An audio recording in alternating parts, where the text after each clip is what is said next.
MDA V8.6.5 및 V8.6.6의 새로운 기능에 대한 통합 프레젠테이션에 오신 것을 환영합니다. 제 이름은 마티아스 게켈러입니다. 이타스에서 저는 MDA 제품의 프로덕트 매니저입니다. 현재 비디오를 통해 저는 새로운 기능과 개선된 사항들을 보여드릴 예정입니다. 비디오 아래에 있는 설명에서는 관련 주제로 바로 이동할 수 있는 점프 표시를 찾을 수 있습니다. 먼저 콘피그레이션을 처리할 수 있는 새로운 방법을 보여드리겠습니다. MDA V8.6.4 이전에는 동일한 콘피그레이션을 여러 번 여는 것이 가능했습니다. 하지만 사용자가 원치 않는 변형된 콘피그레이션이 저장될 수도 있습니다. 이로 인해 원하는 콘피그레이션이 저장되지 않을 수 있습니다. 이런 배경으로 MDA V8.6.4보다 높은 버전에서는 하나의 콘피그레이션을 한 번만 열 수 있습니다. 동일한 콘피그레이션을 여러 번 사용해야 하는 사례도 있습니다. 예를 들어 서로 다른 측정 파일을 동시에 분석할 때 다음과 같이 사용할 수 있습니다. 각 측정 파일에 대해 함께 화면에 출력되고 있지만 별개의 콘피그레이션입니다. 이러한 사례를 지원하기 위해 MDA V8.6.6에서 신규 콘피그레이션이 추가되었습니다. 이는 콘피그레이션 템플릿이라고 합니다. 새 XDT 포맷에서 콘피그레이션을 템플릿으로 저장하기만 하면 됩니다. 이러한 콘피그레이션 템플릿은 여러 번 열 수 있습니다. 이 기능으로 같은 이름의 콘피그레이션을 여러 번 열 수 있게 됩니다. 콘피그레이션 템플릿의 또 다른 장점은 더 빨리 열 수 있다는 것입니다. 이는 참조하는 측정 파일의 로딩 과정을 생략하기 때문입니다. 화면에는 원본 측정 파일의 이름만 표시됩니다. 그리고 결국 파일 교체 작업을 여러 번 수행하는 대신 원하는 측정 파일을 간단히 추가하면 됩니다. 측정 파일에 추가 또는 교체할 수 있는 창에서는 새로 선택한 파일로 기존 파일의 위치 정보를 대체할 수 있습니다. 일반적인 콘피그레이션인지 아니면 콘피그레이션 템플릿을 사용한 것인지에 따른 MDA에서의 사용에는 차이가 발생하지 않습니다. 사용하실 때 한 가지 주의하실 점은 템플릿으로 다시 저장을 해야 콘피그레이션 템플릿의 변경 사항들을 저장할 수 있다는 것입니다. 그런 다음 기존 콘피그레이션 템플릿을 덮었을 수도 있습니다. 평소와 같은 방식으로 작업을 저장할 때 파일 확장자 XDX가 있는 일반적인 콘피그레이션이 생성됩니다. 파일 확장자를 사용하면 콘피그레이션과 콘피그레이션 템플릿을 구별할 수 있습니다. 다음 주제는 배터리 불균형 값을 표시하는 새로운 인스트러먼트에 관한 것입니다. 전기 자동차의 배터리 시스템은 많은 배터리 셀로 구성됩니다. 종종 각 셀에 대해 개별 배터리 전압을 기록할 수 있습니다. MDA V8.6.3 이후에는 첫 번째 배터리 계측기가 제공됩니다. 가장 높은 전압값과 가장 낮은 전압값을 가진 신호를 찾을 수 있습니다. 더 정확하게는 모든 셀 전압의 평균에서 양 또는 음의 편차가 가장 큰 셀을 식별하는 데 도움이 됩니다. 이 차이를 임밸런스라고 합니다. MDA V8.6.6에서는 새로운 불균형 그래프 인스트러먼트가 많은 배터리 셀의 불균형을 표시할 수 있습니다. 이를 통해 배터리 시스템에 관한 종합적인 정보가 제공됩니다. 새 그래프 인스트러먼트에서 강렬은 배터리 셀 하나의 불균형 값을 나타냅니다. 셀 이름은 열의 순서를 정의합니다.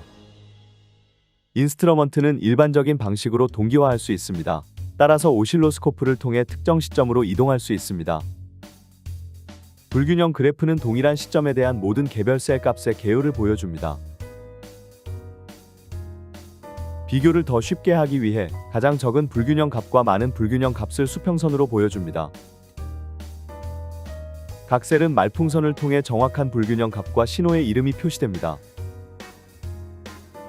인스트러먼트에서 신호가 제거되면 최소 또는 최대 불균형 값에 대한 수평선이 업데이트될 수 있습니다. 더 극단적인 불균형이 있는 새 신호가 인스트러먼트에 추가되는 경우에도 마찬가지입니다. 기존 이름이 출력되는 위치에 새로운 신호가 추가된 것을 알 수 있습니다. 이 예제에서는 23번 위치에 신호가 다시 나타납니다. 새 인스트루먼트의 또 다른 구체적인 기능은 다음과 같습니다. 여기서는 그래픽 뷰의 확대 축소 및 스크롤이 가능합니다. 화면을 확대하면 컬럼이 더 적게 출력되지만 큰 스케일로 보실 수 있습니다. 스크롤바의 끝 마커를 2번 클릭하여 전체 스케일로 다시 볼 수 있습니다. 다음은 MDA의 계산 기능에 대한 개선 사항입니다. 첫 번째 부분에서는 새로 추가된 미리 정의된 계산과 관련한 함수를 보여드리겠습니다. 슬라이드에서 볼 수 있듯이 MDA와 함께 제공되는 사전 정의된 계산 함수는 버전 8.6.4 이후 지속적으로 증가하고 있습니다. 또한 추후 출시되는 버전에서는 몇 가지 함수들이 추가될 예정입니다. 미리 정의된 계산을 사용하는 방법은 기존과 동일합니다. 먼저 새 기능 인스턴스를 만듭니다. 그리고 이에 대한 새로운 이름을 정의해야 합니다. 그런 다음 드랍 다운 메뉴에서 원하는 미리 정의된 계산을 선택합니다. 아래 화면에서 사용자가 선택한 함수에 대해 세부적인 설명을 확인할 수 있습니다. 기능 라이브러리의 툴팁에서도 동일한 정보 확인이 가능합니다. 다음으로 필요한 입력 신호를 할당합니다. 예를 들어 이것은 하나의 입력 신호입니다. 그리고 새로 정의한 함수를 저장합니다. 이제 바리어블 익스플로러에서 출력을 사용할 수 있습니다. 이전에 정의한 함수 인스턴스의 이름을 사용하여 검색할 수 있습니다. 또는 Calculated 시그널의 필터를 사용할 수 있습니다. 출력 신호는 일반 측정 신호로 사용할 수 있습니다. 예를 들어 이 신호를 인스트루먼트에 할당할 수 있습니다. 여기에서 나타나는 선은 입력된 신호의 절대 최소값과 최대값을 나타냅니다. 이는 현재 신호의 분석에 도움을 줄 수 있습니다. 함수의 출력 신호는 계산된 신호의 입력으로도 사용할 수 있습니다. 여기 나오는 예제는 현재 신호의 상대적인 값을 최대로 계산하고자 하는 경우입니다.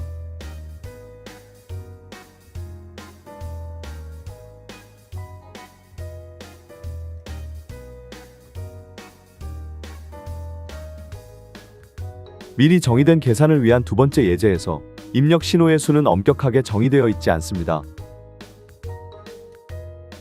측정 파일의 배터리 시스템의 개별 셀에 전압값이 포함되어 있다고 가정해 보겠습니다. 오실로스코프에서 모든 개별 신호에 대해 신호 커브를 표시할 수 있습니다. 하지만 개별적인 신호와 그 커브가 분석에 효과적이지 않은 경우가 있습니다. 대신 모든 신호의 인벨롭 커브만 있으면 충분합니다. 미리 정의된 각각의 계산을 통해 모든 입력 신호의 최소 및 최대값을 각 시점에 대해 쉽게 구할 수 있습니다. 두 신호 모두 인벨롭 커브를 나타냅니다. 또한 평균값은 바리어블 익스플로러에 나열됩니다.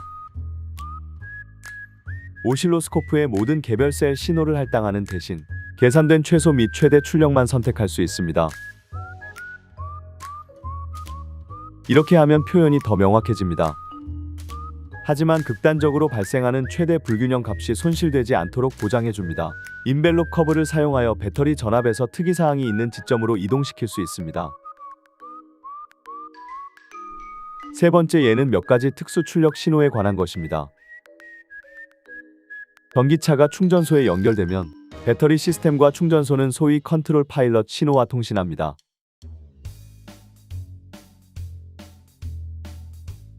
컨트롤 파일럿 신호의 전압값에 따라 충전 프로세스의 상태가 결정됩니다.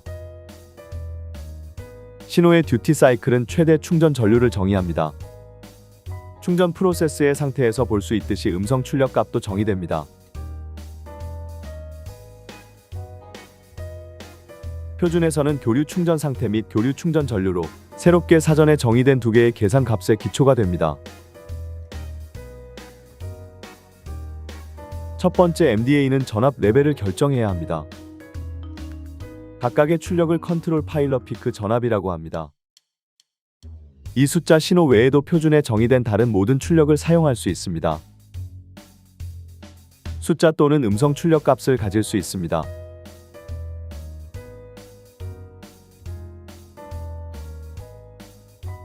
두 번째로는 몇 가지 개선된 기능을 데모로 보여드리겠습니다.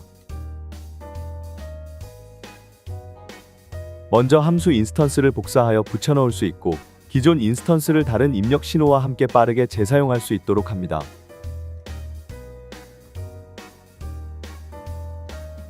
이타스에서 제공하는 사전 정의된 계산 외에도 알 수 있듯이 MDA는 FMU 모델도 지원합니다. 이를 통해 사용자가 정의한 계산을 포함시킬 수 있습니다. MDA v8.6.5 이후 추가 아이콘을 사용하면 이러한 FMU 파일을 쉽게 사용할 수 있습니다. 이 파일을 선택하고 지정된 폴더에서 MDA가 이를 읽어드리게 됩니다. MDA v8.6.6 이후로 추가된 FMU 파일이 함수의 라이브러리에 자동으로 나타납니다.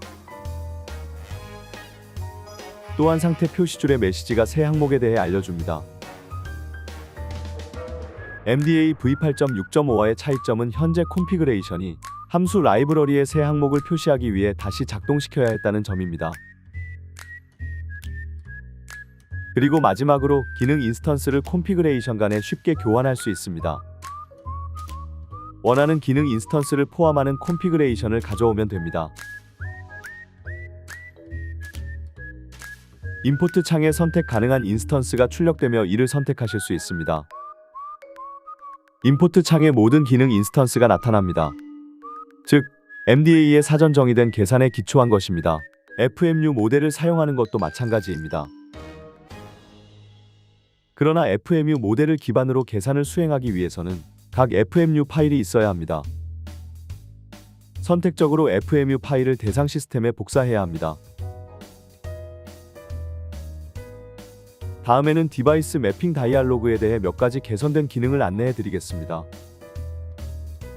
MDA v8.6.4 이상에서는 측정 파일을 교체한 이후에 일부 체크가 수행됩니다. 이는 새로운 측정 파일에서 사용할 수 있는 장치를 정확하게 매핑해 주기 위해서이며, 다음은 콘피그레이션에 사용된 신호가 참조되는 장치에 대한 내용입니다. MDA에서 장치 할당을 자동으로 하기 어려울 때 디바이스 매핑 다이알로그가 나타납니다.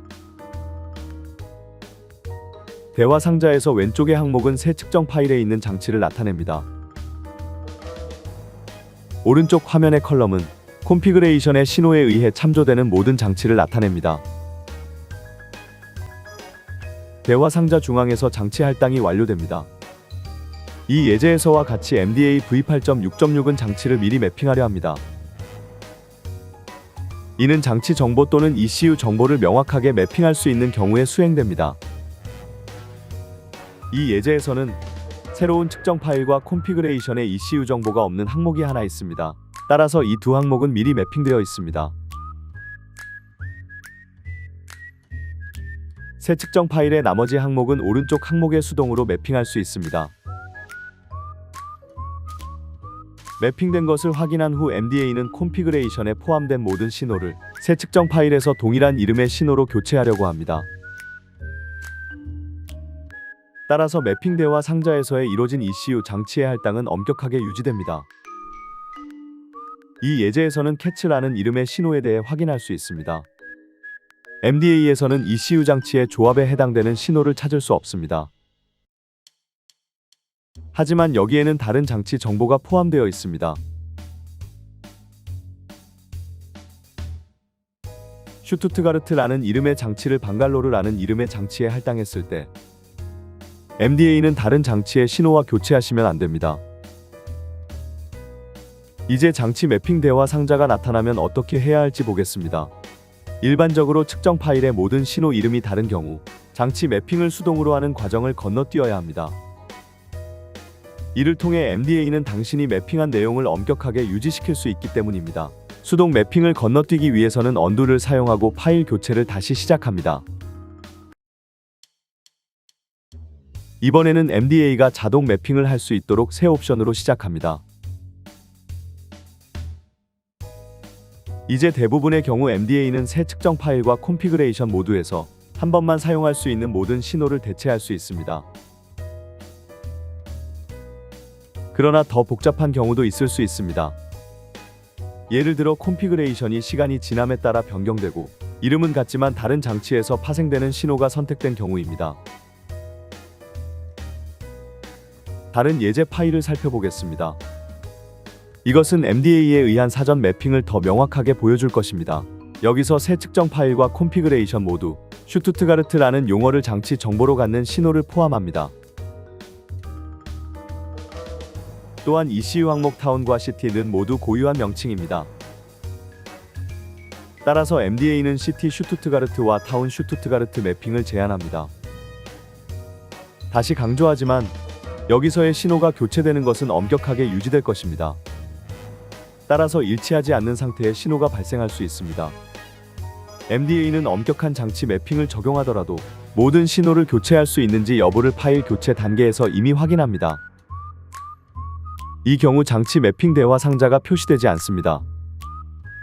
그러나 실제로는 더 복잡한 경우가 종종 있을 수 있습니다. 이 경우 엄격한 수동 매핑을 수행할지 아니면 고유한 신호 이름을 자동 매핑하는 것이 더 합리적일지 결정해야 합니다. 마지막 예에서 원본 측정 파일은 MDF 버전 3 형식으로 기록되었습니다. 이 형식은 ECU 정보를 지원하지 않습니다. 이로 인해 널 디바이스가 있는 항목이 나열됩니다. 또한 이 예제는 장치 마운트 블랑의 ECU 정보로 별표가 포함된 항목을 보여줍니다. 원래 XDA 파일을 가져올 때 이러한 항목이 발생합니다.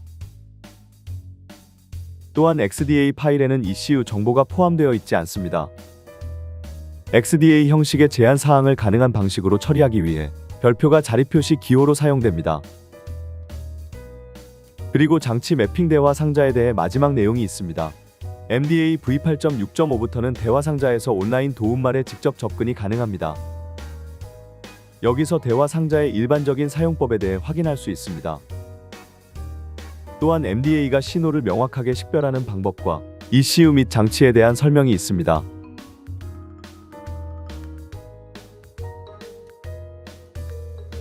향후 MDA 버전에서는 파일 및 신호 교체와 관련하여 몇 가지 개선이 있을 예정입니다. 일부 케이스를 위해 장치 매핑 화면을 제한할 계획입니다. 그리고 일치하지 않는 상태의 신호의 경우 ECU 및 디바이스 정보가 표시됩니다. 프레젠테이션의 마지막 항목은 ASCII 기반 측정 파일 읽기 및 쓰기 기능 향상에 관한 것입니다. 텍스트 측정 파일 형식에 대한 예제 및 설명 파일에는 두 가지 새로운 옵션이 포함되어 있습니다. 파일 내용을 MDA로 읽을 때 무시되는 문자를 다시 정의하는 데 사용할 수 있습니다. 동작을 설명하기 위해 측정 파일을 준비했습니다. 각 줄의 시작 부분에 유로 기호가 있고 마지막에는 달러 기호가 있습니다. 이에 따라 INI 파일에서 스타트 로우 마커와 엔드 로우 마커 옵션을 적용했습니다. MDA는 응용 프로그램이 시작되면 텍스트 INI 파일을 읽습니다. 이후 여기에 해당하는 파일을 MDA에 불러들여 분석할 수 있습니다. 바리어블 익스플로러에서 보면 예제 파일에 포함된 신호들의 장치 이름의 통화 기호가 없어진 것을 알 수 있습니다. 테이블에서는 측정 데이터에 대해서도 동일한 내용을 확인할 수 있습니다. 마지막으로 MDA v8.6.5 및 MDA v8.6.6에서 수행된 모든 변경 사항에 대한 개요를 확인할 수 있습니다. 자세한 내용은 슬라이드를 참조하십시오. 이 자료와 추가 정보는 MDA8과 이타스 홈페이지에서 직접 찾아보실 수 있습니다.